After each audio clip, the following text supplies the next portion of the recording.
جان صلاحیتیں سب کچھ اللہ کی راہ میں لگا دی، لیکن کیا ہے وہ غریب ہے۔ اب وہ جو غریب انسان ہے نا تو وہ بھی جانا اس کو کہاں ہے، وہ بھی اسی قبر میں جائے گا۔ اب یہ دونوں جو امیر ہے اور غریب جانا کدھر ہے ان کو، قبر میں۔ سب کا جو گھر ہونے والا ہے وہ اندھیری قبر، تو وہاں تو صرف اور صرف کیا کام آنے والے، انسان کی اپنی کی ہوئی نیکیاں، انسان کی اپنے کیے ہوئے اعمال صالح۔ تو قبر نا جو غریبی امیری، پیسے والا اور آ، بہت زیادہ عہدے والا یا بہت غریب، یہ سب کچھ نہیں دیکھتی ہے۔ وہ تو بس کیا دیکھے گی کہ انسان کے اعمال کیسے ہیں، انسان نے اپنی زندگی کیسے گزاری ہے۔ وہ تو بس وہاں پہ یہی پوچھ تاچھ کی جائے گی کہ تم نے اپنی زندگی کہاں سے بتائی، کیسے بتائی، کن کاموں میں بتائی نا۔ تو ضرورت ہے ہمیں آج اپنے اس دنیا میں رہتے ہوئے آخرت کے گھر کی تیاری کرنے کی، تاکہ ہماری جو آخرت کا جو قبر ہے، عالم برزخ میں جو ہمارا قبر ہونے والی ہے، تو ہمارے لیے کیا ہے وہ جنت کے باغوں میں سے ایک باغ بن جائے۔ اللہ تبارک تعالیٰ سے دعا ہے کہ اللہ سبحانہ وتعالیٰ ہم سب کے لیے ہماری قبروں کو جنت کے باغوں میں سے باغ بنا دے، آمین یا رب العالمین۔ زاد آخرت،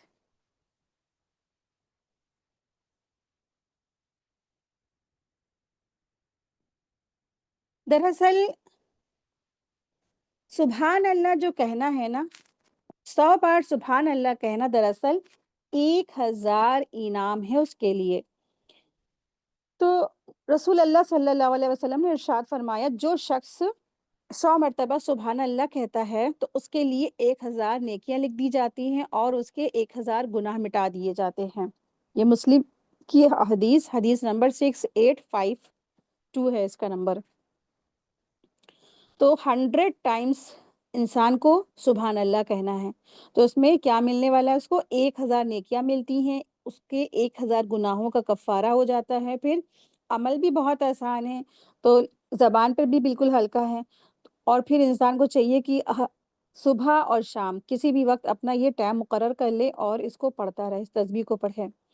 مصعب بن سعد سے روایت ہے، انہوں نے کہا مجھے میرے والد سعد بن ابی وقاص رضی تعالیٰ عنہ نے حدیث سنائی۔ انہوں نے کہا ہم رسول اللہ صلی اللہ علیہ وسلم کی خدمت میں حاضر تھے، آپ نے فرمایا کیا آپ میں سے کوئی شخص اس بات سے عاجز ہے کہ ہر دن 1000 نیکیاں کمائے؟ آپ کے ساتھ بیٹھے ہوئے لوگوں میں سے ایک نے پوچھا کہ ہم میں سے کوئی شخص 1000 نیکی کس طرح کما سکتا ہے؟ تو آپ صلی اللہ علیہ وسلم نے ارشاد فرمایا، وہ 100 بار سبحان اللہ کہے، اس کے لیے 1000 نیکیاں لکھی جائیں گی اور اس کے 1000 گناہ مٹا دیے جائیں گے۔ صحیح مسلم کی حدیث ہے، حدیث نمبر 6852 ہے، تھوڑی ڈیٹیل میں ہے، یہاں شارٹ میں ہے، ٹھیک ہے۔ تو ہمیں کیا کرنا ہے، اس طرح سے ہمیں ذات آخرت کے لیے اگر ہم چاہتے ہیں کہ ہمارے اعمال نامے وزنی ہو تو ہمیں اس طریقے کے اعمال کو اپنے عمل میں لانا ہے۔ آج کا سبق دیکھتے ہیں۔ سورہ عبسہ، بسم اللہ الرحمن الرحیم۔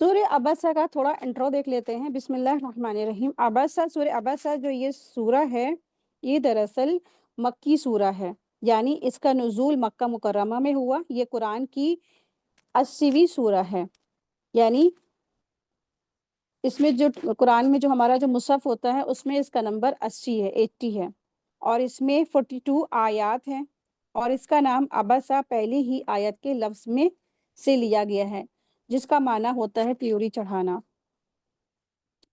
تو آیت کا لفظی ترجمہ پہلے دیکھتے ہیں۔ بسم اللہ الرحمن الرحیم۔ عبسہ، اس نے تیوری چڑھائی، وتولا، اور اس نے منہ پھیر لیا، ان کے جاءہو، آیا اس کے پاس، العامہ، ایک نابینا، وما، اور کیا چیز، یدریکا، بتائیں آپ کو، لعلہ، شاید کہ وہ، یزکا، وہ پاک ہو جاتا، او یا یذکروا، وہ نصیحت پکڑتا، فتنفعہ الذکرہ، تو فائدہ دیتی اس کو نصیحت۔